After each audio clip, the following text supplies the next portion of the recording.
Welcome back to the Win with Dice podcast, a podcast featuring members of the Win with Dice team. I'm Calvin, and I'm joined here by Ramon. Hey guys, this is your first time listening to the Win with Dice podcast. This is a podcast where we talk about tabletop RPGs. Calvin and I talk about the games that we play in and the games that we run, and all the cool, awesome players and GMs that we get to enjoy the hobby with. We take a casual approach to the game and all the games in general. And yeah, we just want to demystify the other side of the GM screen. And so, if you have never done it, to try it. And if you've never tried tabletop RPGs, to just, give it a shot. It's a really fun hobby to have. Exactly. And speaking of games that we are in, today we have a recap of a couple of Pathfinder sessions that involve the party facing down at least one vampire, and possibly more, as we'll discuss when we get into the recap. But before we get into all of that fun stuff, we have to get to the most important part of the show, the Win with Dice Weekly GM Tip of the Week. Yes, the Win with Dice Weekly GM Tip of the Week, brought to you by Ramon, but actually just learned from, I guess, Tim. Thanks, Tim, our good friend Tim, who's running the Unintended Consequences campaign and previously Lost Minds of Final Delver. We're going to talk about him in this session coming up in the episode, but yeah, we definitely learned something from him. You have some crazy ideas as a GM, and you're like, oh, my players will never go there, go for that or whatever, but it's still a good idea to kind of plan it out and keep it in your back pocket, just in case your players stumble into the fun little encounter or crazy side plot or just something that is totally out there you never thought your players would even get into.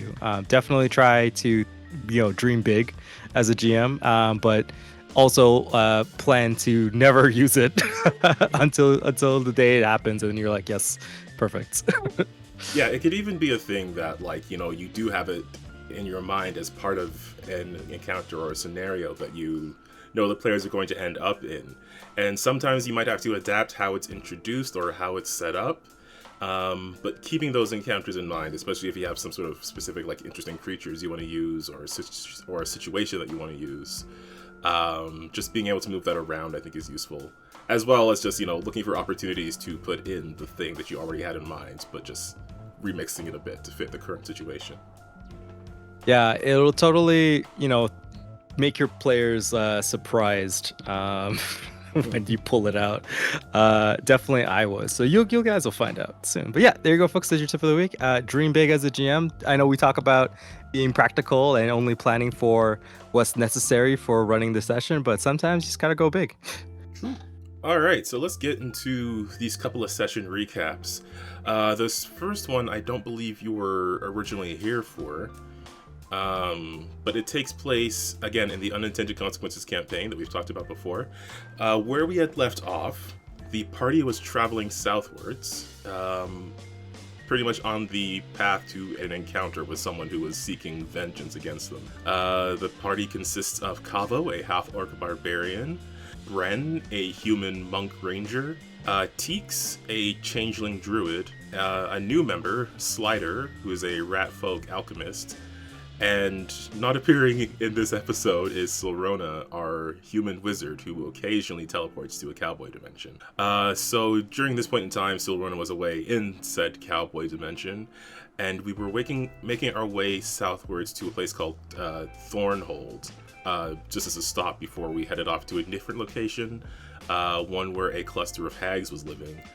These hags having connection to Teeks, and Teeks and Bren and the rest of the party pretty much having connection to a orc by the name of Wyvern, who, due to some shenanigans in our past, was currently seeking vengeance on the party and had pretty much organized all the other villains we had faced, as well as tried to attack our families personally. So we were on our way to take care of him. We were on a caravan heading south. We got separated from said caravan. We got attacked by a bunch of undead in the mist. And during that, we ended up in the town of Miststone, this sort of foggy area with hills cresting over it. We had stopped there to pretty much rest and recuperate after the battles we had faced. And that's where we picked up, which is, we just kind of picked up with looking for somewhere to rest up, looking for an inn, trying to figure out where we actually were. So we stopped there, we got some drinks, we met this bartender with a pencil mustache who noticed us, but wasn't very talkative at the time. We tried to get some directions, and we were told that we would have to go back to that swamp area that we came out of. And it seemed largely normal, but with a small bit of tension, because we did, on the way in here, encounter a dead body from a vampire hunter. Or just general undead cleaner-upper. And he had written that this town, like he was trying to escape this town. He was trying to get back up, heading north all the way to Neverwinter, because he'd come across a threat that was too strong for him to face alone. So we managed to figure out a place that we could stay, which is essentially, it wasn't at an inn, it was just like a farm warehouse. And yeah, we got some rest there from this one lady. And the party was just discussing, like, how do we deal with, like, the potential that there's some vampire threat in this town that we're not aware of. Yeah. At the time, apparently, or at least as I'd written down, Slider had mentioned doing, like, Teeks doing, like, a heal burst spell, and then just seeing who reacts negatively to it, which in retrospect, it might have been helpful. Yeah, just so, there's a lot of things that I'm, like, thinking back. I wasn't there, but I'm like, maybe the surprise wasn't that much of a surprise after all. But I think it's very funny that, I don't want to spoil things, but Silrona got duped a little bit. But because I wasn't in the session, and I guess, like, not everything, I also don't want to play like, everything is translated, because, I joined at a really tense moments. So I like the idea that Silrona also, like, had no clue what was going on. Yeah, because he just got there. Yeah. But yeah, the town itself, it's surrounded by this very thick fog. We did see people sort of, like, walking off outside the town itself. Well, not, like, too far outside the town, but just, like, on a hill just on the edge of town. But, like, the fog was so thick that we couldn't even tell what they were doing. So we were pretty suspicious of where these people were going off to. But we did, in the end, just, like, rest up there, and then we got curious about this one house in town that was sort of on the other side of a river and surrounded by a small set of farmland. And we just went in to investigate this place, taking note of a device in the river that surrounded this house, where you could pull a switch and it would, like, dam up the river and collect the water into a reservoir, just sort of, like, stopping the running of the water temporarily. Oh my god, really? Yeah, there's a reason the house was suspicious. Oh my gosh. I had no clue that was there. Oh my god, the signs were all there. Yeah, there was clearly something up with the house. So we went over to investigate this large manor, and that's where we met Lord Dimitri. We managed to talk our way into his place. We were invited inside by his maid, where Lord Dimitri himself was having breakfast, and he invited us to sit with him. And we got caught up. He was very curious about the goings-on outside of the town limits, wanting to know the important news, basically. He mentioned that his ancestors had built this town, and he had descended from that particular lordship. And yeah, he just wanted to know, like, what's the ongoing news of the world. We had mentioned that Vampire Hunter we came across, but Dimitri claimed to not know him.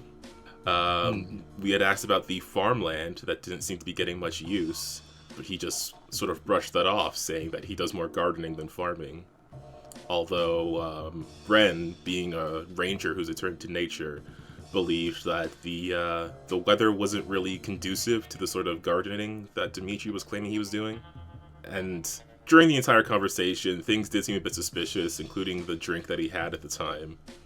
So we tried to pop things off, I guess, with Kavo faking an injury, and then Teeks began to cast a heal spell. And the intent was to just, like, do a burst thing and see how he reacted. But before that could happen, Dimitri himself interrupted with a yell, and that revealed his fangs. And then things kind of kicked off from there.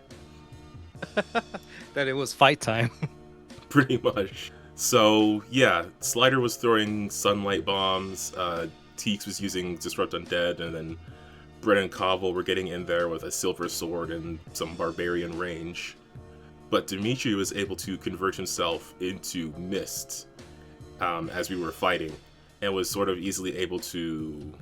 At the time, it wasn't very clear, I don't think, because he did regenerate a moment later. We did chase him down, and Kavo struck him with a pickaxe, and then he returned to mist again. So we, at this point, we started like investigating the house pretty much, and in our investigations, we had found a trapdoor with a long tunnel from it. One that sort of led to like this barn area that was near the farmland by the house. So we followed it down. There were certainly weird smells as we got closer to the other end of this place. And then we got to like one of the most disturbing things I've seen so far in a tabletop RPG game. We encountered one of Dimitri's maids, and they were working in this large area where they had essentially like layers of different cages for people who were all sort of like, they were trapped in these cages. They're all like naked and withered, all different ages of people who like barely had room to stand, and they were all having like blood collected from them, essentially farmed from them. The blood farm underneath the real farm. Yeah, I think it was. I mean, there's definitely a movie about that. I don't forget what it was called. Probably. But yeah.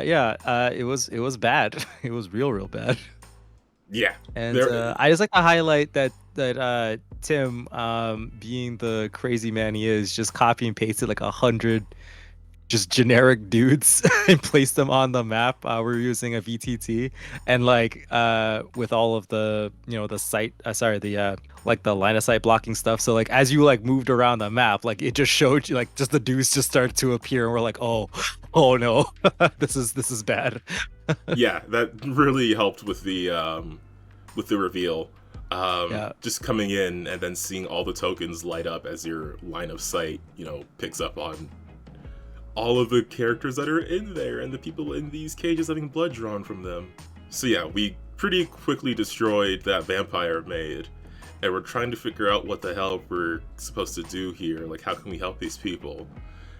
We stopped to, go over that vampire hunter's notes a bit more, and that's when we realized that vampires, once they take enough damage, they will turn into mist and return to their coffins where they can heal.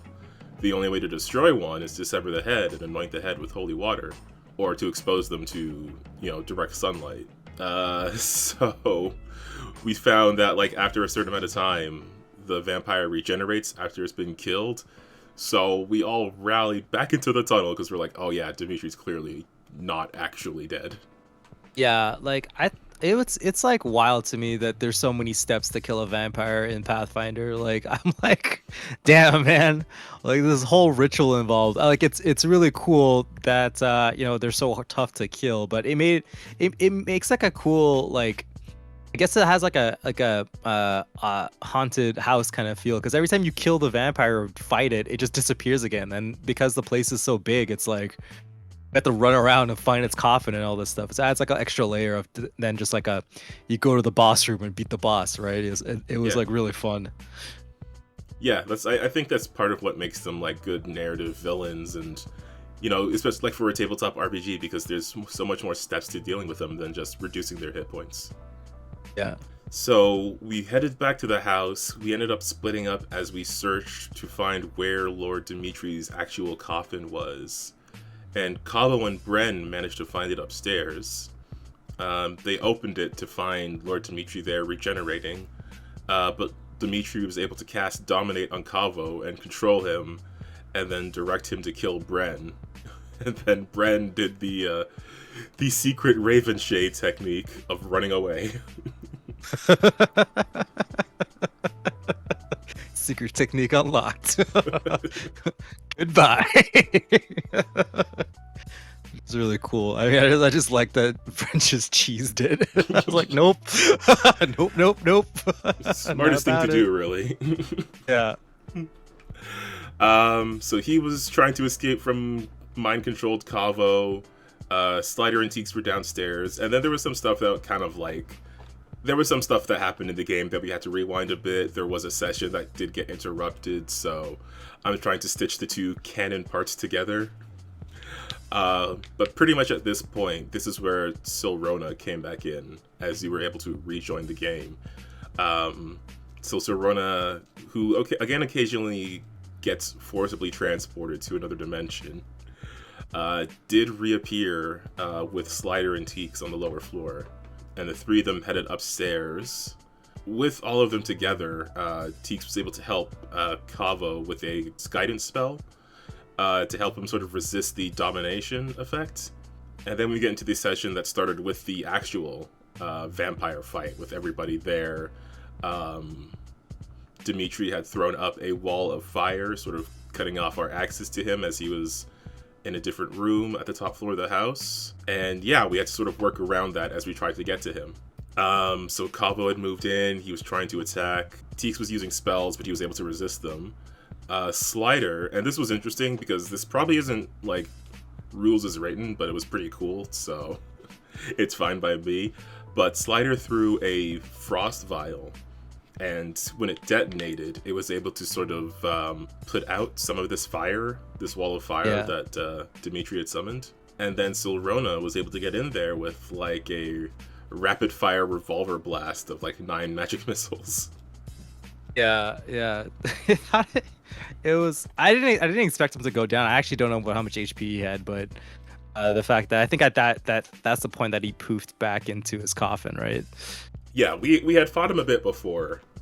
This was just sort of like how that fight basically concluded. But he did turn to mist and start returning to his coffin. And we reconvened around him, and that is when we drove the stake in, using the stakes and any tool that we recovered from the vampire hunter. And then Slider, of course, made multiple bottles of bottled sunlight for everybody to throw on the vampire, and we were able to just like evaporate Lord Dimitri. Yeah, it was like we did all of the above, right? to destroy this person. And then we had the thought like, oh crap, there's no body. Are we gonna get in trouble? Because in the last town that we were in, we got into a lot of legal trouble. Yeah. Didn't want to go through that again.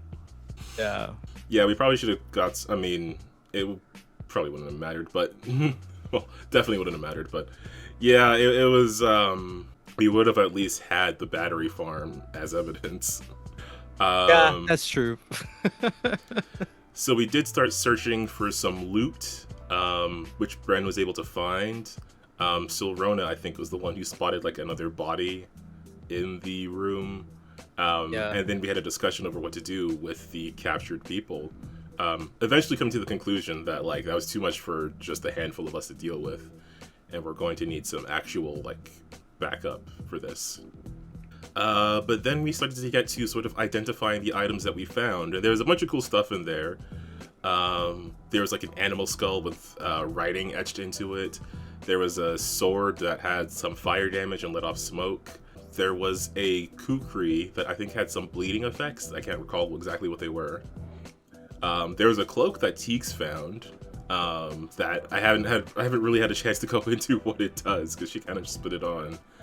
But it'll be real useful at some point. It would have been real useful at multiple points already, so I'm assuming it'll be useful in the future. Oh, cool. I know we glossed over it. I think there was a specific item that kind of took our attention immediately. There really was, because Slider had found what he thought was a bag of holding. Maybe. I mean, Slider might have thought that. I don't think the player did.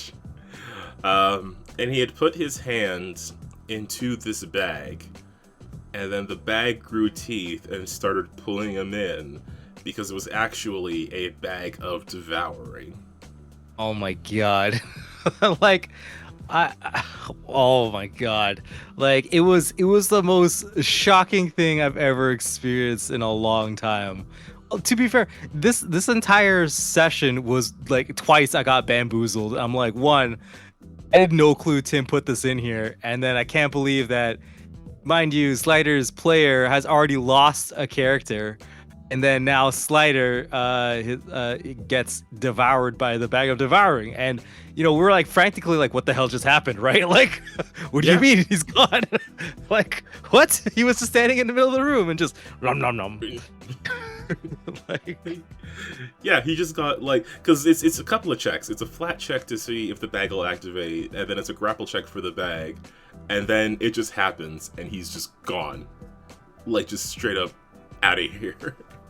And yeah, it was just like on one hand, it was hilarious, but on the other hand, we're like panicking.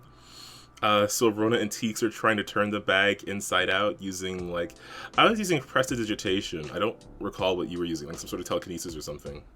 Oh, I just had I found like a stick, like I broke a chair, and I was like, okay, I'm gonna use like the idea was that Teagues was going to slowly lift the bag, right? We put the bag upside down, slowly lift the bag, and then we put like a stick or something at the other end. So as Teague lifts the bag will naturally fold inside out, right? Oh, you were holding that stick with your hands? In my mind, you were using a spell. Oh man, that was super dangerous. Well, yeah, of course, but I mean, like, I don't know. I just assumed that it would work out. I think I was specifically panicking because the bag, like I think Tim dumped the description, but I'm not sure if we realized like at the time, because we were like, oh my god, we have to try and save this character, because we don't know if like the bag of devouring healed you instantly, or like we could just get you out in time or something like that, right? Like we were able to like pull crap out of the bag, maybe Slider might just be okay, right? Right. And so we made a couple checks. I think we did like thievery because we're trying to get something out of the bag, or Tim gave us a bunch of options to roll. We rolled okay, so then we were able to flip the bag inside out. But as we flipped it out, only the belongings of Slider fell out without Slider. Yeah, we turned it inside out, and then all of Slider's gear fell out. Yeah. And yeah, I guess Slider is just gone. Yeah, and I was like, wow, that was that was rough. I guess any of our characters could have fell for that trap, but it's just kind of rough that Slider's player lost 2 characters now. Yeah. Which, I mean, I think out of anybody, like Slider was the newest, and also Quack Slider's player is the most, found it the funniest out of everybody. Like he was like enjoying it the most. So yeah, which is good. Also, I from what I understood, like a alchemist is hard to play in Foundry a bit. Yeah. So there's that. But oh man, I don't know what's gonna happen, because like Slider was in the same ship crew as Fallum, which is the previous character that died. So I don't know if we're going to be meeting another one from that crew, or it's a whole new character. Like there's so many things that I'm just like, oh, I just couldn't imagine like any of our characters, like any of the other characters getting eaten. I'd be like, wow, they're just like, now what? Like if Teagues got eaten, like, oh my god. We would just be like, I guess, we'll just go home. Like, like why would we continue the quest? we're like at Teagues' leg of the quest, right? Like, yeah. I have no idea. That was wild, man. But anyway, just a quick reminder of the specter of death looming over the entire party. Yeah, which really brought the fear of God in us, or Tim, I should say. Like, yeah. Oh yeah, we're in a dangerous world. Which, I mean, I thought it was kind of like funny, but in a dark humor way. That Slider, the newest character, is just gone. Especially as we get to like the end of this, well, I mean, what do I assume to be the end of this campaign, because we're pretty close to, well, I should say we're pretty close to an encounter with the big bad of this campaign. I hope so. Yeah, we're getting pretty high up in levels and stuff like that too, so yeah, I think we did level up, so we're level 7 now. Yeah, which is pretty nice. But yeah, so after that shocking moment, I think everyone just took like a depression nap, because we were like, oh my god. Like, yeah. It was a lot. So Yeah. we got some rest, barely. We did decide to keep the bag, perhaps intending to use it on. We do know that this one multiversal assassin, High Hat Harry, is part of Wyvern's group who are after us, along with Wyvern himself. So this could be a useful weapon.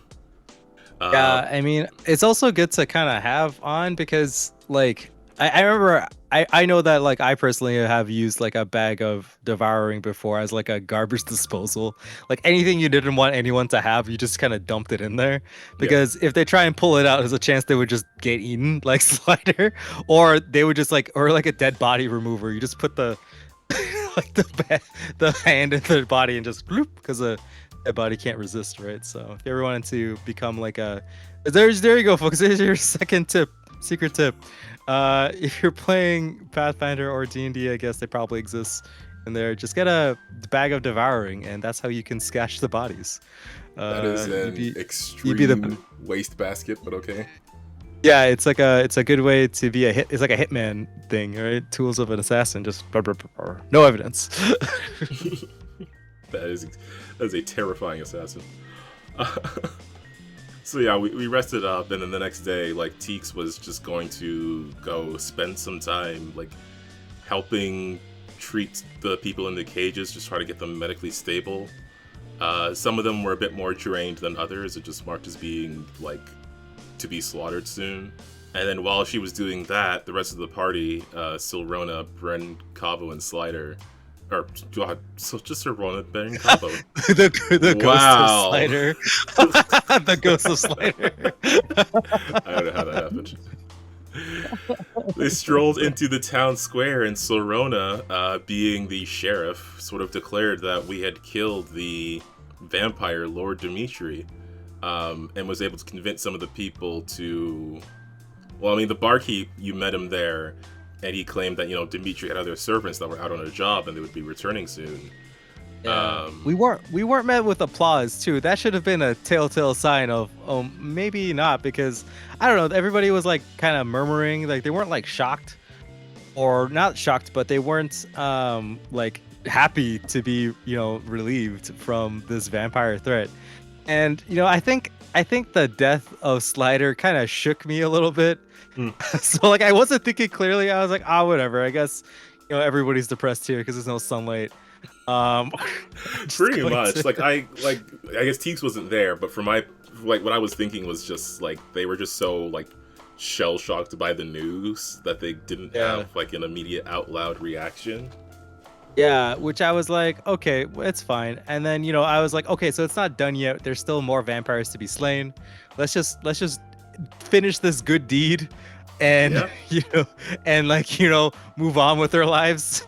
Yep. So we heard there were some coming back. The barkeep said that some of the town guard would be able to like arrest them or get them when they came in, and asked us to stay behind to help deal with those last bit of vampires. And of course we said yes. Yeah, and like it's what it is too. It's because of the whole unintended consequences campaign, where every time we just leave like a bad guy out there, just being like, it's fine, we've dealt with the main threat, it always comes back to bite us, and that's kind of the whole point, right? Yeah. So we're like, no, let's just finish this. If we finish this, then we don't have to come back here or have to deal with anybody chasing us down or something, right? Last thing we need is vampire maids chasing us. Yeah, exactly, right? Don't need that smoke. So we did also bring some people back to the blood farm, and they had certain reactions. Some of them even having to turn away and like leave the building once they saw all the people caged up with the blood being drawn from them. And then Teeks was there, pretty exhausted because she was been like working like pretty much all like the whole hour, and just got a pat on the shoulder from Bren, which was a real nice character moment, until we headed off to the evening, where 4 of Dimitri's sort of servants had been captured. They had been tied up, and they were on like a wooden platform in the middle of the town square that's usually used for like events or celebrations and stuff, and it was sort of now set up for executions. because there were what we believe to be the town guard standing behind them with axes, as it like sort of preparing to execute these vampires. And Teeks had wondered, because we had like been researching vampire thralls. Teeks had wondered like if the thralls were under Dimitri's direct control, like if they couldn't have chosen what they were doing, or if any of their actions were within their control or someone else's.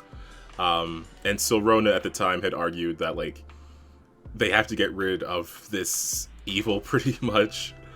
And then Teeks had been saying like the same could have been said about her, because she's like half hag, so she's like half evil. But Sorona's like, no, this is different. Which, to be fair. Yeah, this is like, you never ask a zombie whether or not it needs to be here, right? It's the answer is no. You shouldn't be walking around, Mr. Deadman. Go back in the ground. Nobody needs you right now. You could go back to chilling in the dirt. Yeah. Yeah. So vampires are bad. Hags, I don't know. They're fine in my book for the most part. They're kind of goofy, but is this Ramon or is this Sorona talking? I think that I have a little bit of both. Like obviously, like I think Sorona has a little bit of me, a little bit of my mannerisms in him, just inherently for me being my character. So in the tiers of evil, vampires are worse than hags. So you got to get rid of them. Well, yeah, unless they're like helping you, but they're definitely not. So at least there's like a potential to bargain with a hag. I mean, a vampire, you could bargain with them, but these vampires weren't. Anyway, the whole point was like we just didn't want to have bad guys after. We just killed their boss, and I don't know if they're going to be mad at us. I was just like, let's just get this over with, man. Like, Fair enough. I was so ready to just have this little vignette of us, making the decision to behead somebody, I guess. I actually was very confused why we were playing this whole thing out. I also should have just like realized, because Tim like had a separate map prepared already, right? Is the way that he was describing it, he was like, yeah, this is totally off the cuff. Like I just like, oh yeah, I guess he had to role play it because he like never like I thought that he didn't think about it. Then he like brought out a map, but I was like, wow, that was really quick. He just had like a map set up, and then I was like, okay, I guess it's just how it is. I guess Tim's really good like that. Yeah, with icons, like all of the dudes on the map already, and I was like, oh, cool, all right. So we all. Yeah, we can be a bit slow sometimes. Seriously. Which is really good. The bartender, who I guess is in charge, he pretty much offered us the opportunity to like execute the vampires ourselves, and everybody sort of agreed to it pretty quickly. Teeks was hesitant a bit, but she was thinking like, for one, the rest of the party is up there, and for two, she was thinking about what Slider had said earlier about leaving Wyvern alive and how there's now consequences for that. So yeah, she was gonna step up there and help execute these vampires. And the guy gave a whole speech about like Dimitri and his crimes and the vampire spawn and everything. And just as we were about to execute the execution, the thralls escaped from their ropes and turned to attack us. And in that moment, Calvo was able to notice that the rope was never tied properly on any of them in the first place. And as these vampire thralls attacked us, the townsfolk who had come out, this crowd that was surrounding us, began to cheer, and it made their fangs visible in the moonlight. Or not even the moonlight, in the torchlight, rather. Yeah, it was wild, man. And I was like, there were like, I don't know, probably like 30 dudes on the map. And I was like, there's no way that this crowd is actually the fight. The fight's probably just like the 4 vampires in front of us, right? And then Tim like rolled initiative, and I swear to God, I was like, what? He was like, select all, press roll initiative. And we're like, what?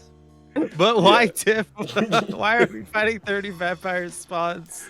Town full of vampires. Town full of vampires. And we're up on stage in front of them with vampires literally in our faces. And yeah, so yeah, there was this big brawl. Although it was kind of nice to see, because everybody got to use their AoE attacks and stuff. So we actually cleared out a lot of the vampires. Yeah, pretty consecutively. I think Cabo used his like flaming breath from being a barbarian. Like Dragon Whatever. Barbarian, yeah. Yeah, and I got to fire off a fireball, and then Teagues did like a really good mass heal spell, a burst heal that was able to incapacitate a whole bunch of vampires.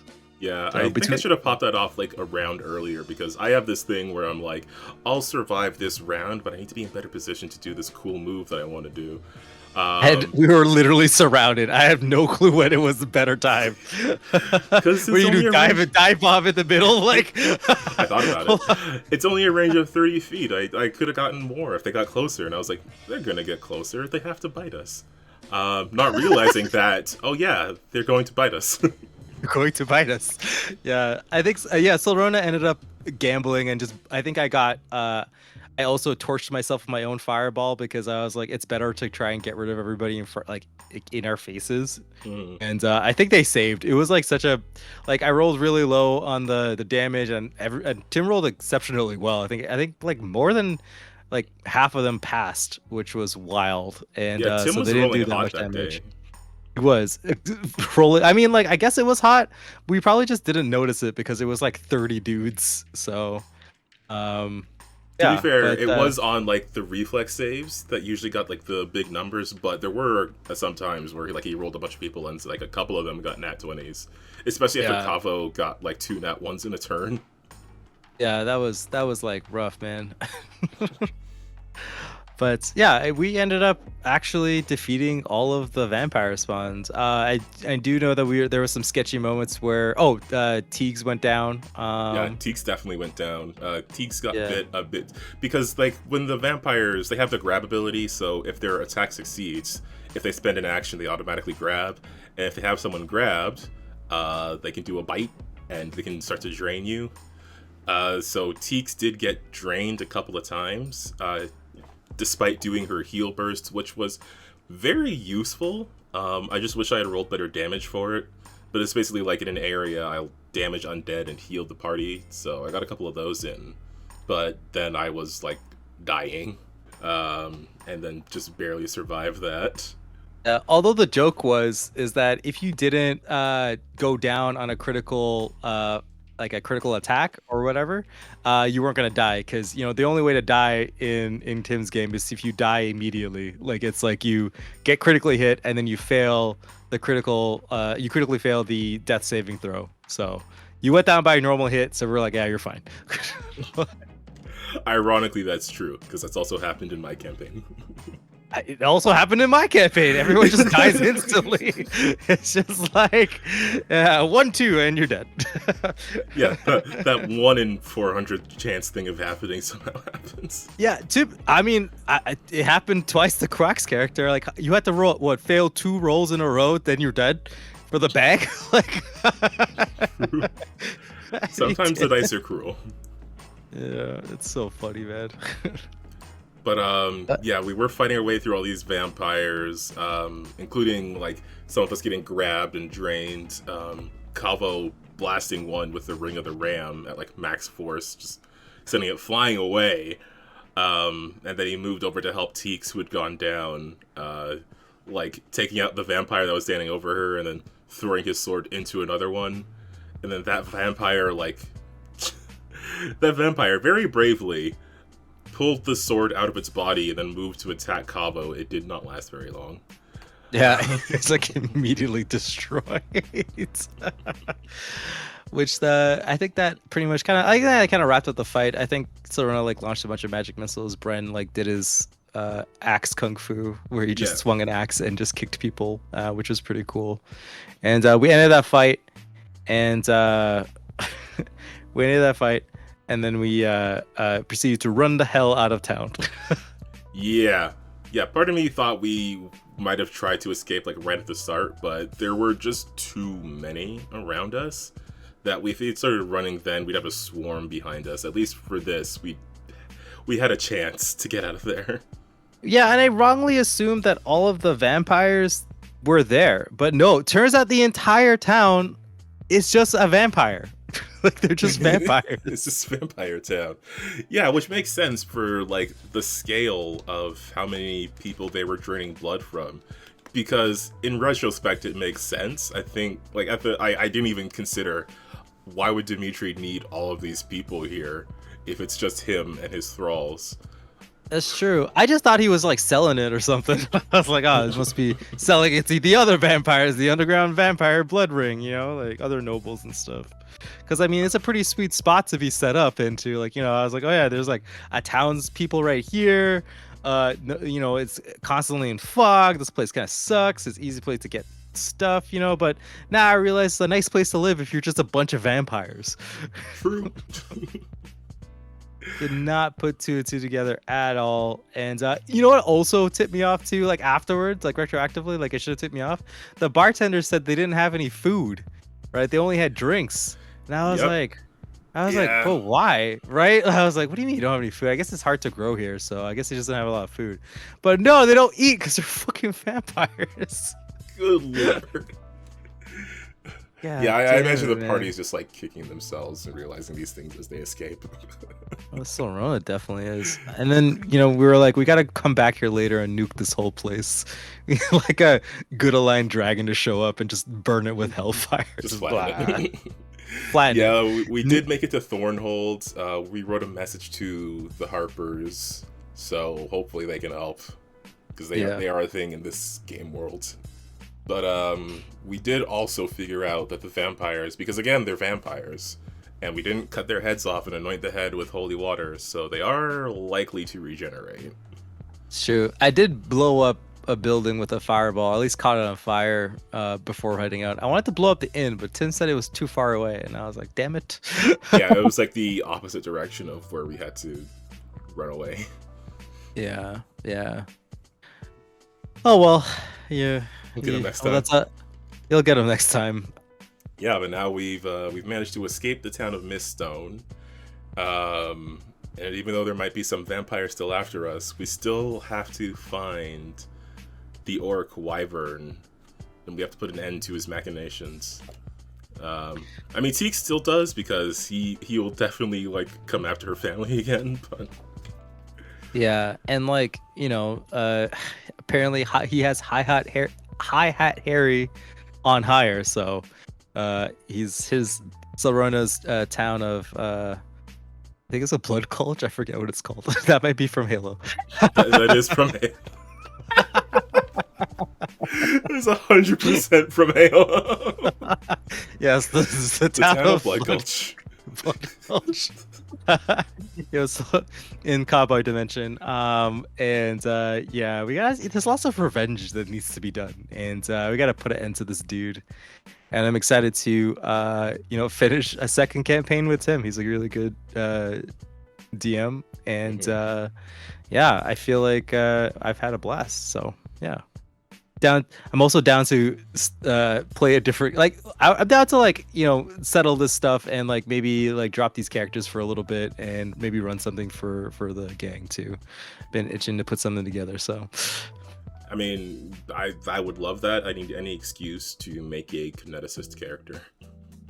Yes, everybody must be. We're just. It's just Avatar: The Last Airbender. Like, you gotta go beat up the Fire Lord now. A kineticist campaign would be flippin' awesome, unironically. But yeah, this was a very exciting session. This was both of the most disturbing thing I've ever seen and the most creatures I fought at once. So, setting a bunch of records here. Yeah. Yep. But yeah, we'll see where that goes, and if we do manage to catch up to our actual enemy, or if something worse is going to happen between here and there. Ramon, anything else you want to add about this campaign before we go into the outro? No, I think we're good. Cool. All right, well, thanks a ton, everybody out there who is listening to this. We really appreciate it. If you want to see more stuff from us, please hit the subscribe button and check out all the things that are on the channel, including the gaming streams every Thursday, Friday, and Sunday, playing Sims, playing Divinity Original Sin co-op, and playing Mass Effect, which I believe might actually be finishing soon. There might only be 1 or 2 episodes left in there. I didn't like spoil too much for myself, but there was one DLC thing that like I wanted to save for the end, and I just looked up when I should play that, and then the thing that I saw was like this mission is the point of no return, and then I saw that was like the next story mission, so I was like, okay, I guess I'm near the end of the game.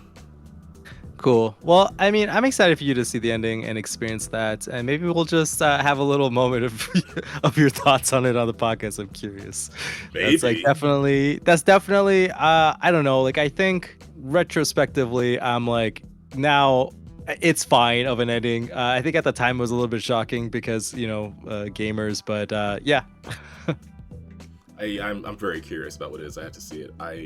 It doesn't feel like I'm at the end of the game though, because my preparedness bar isn't full. I thought it would be full by the end. Like 100% full? Yeah.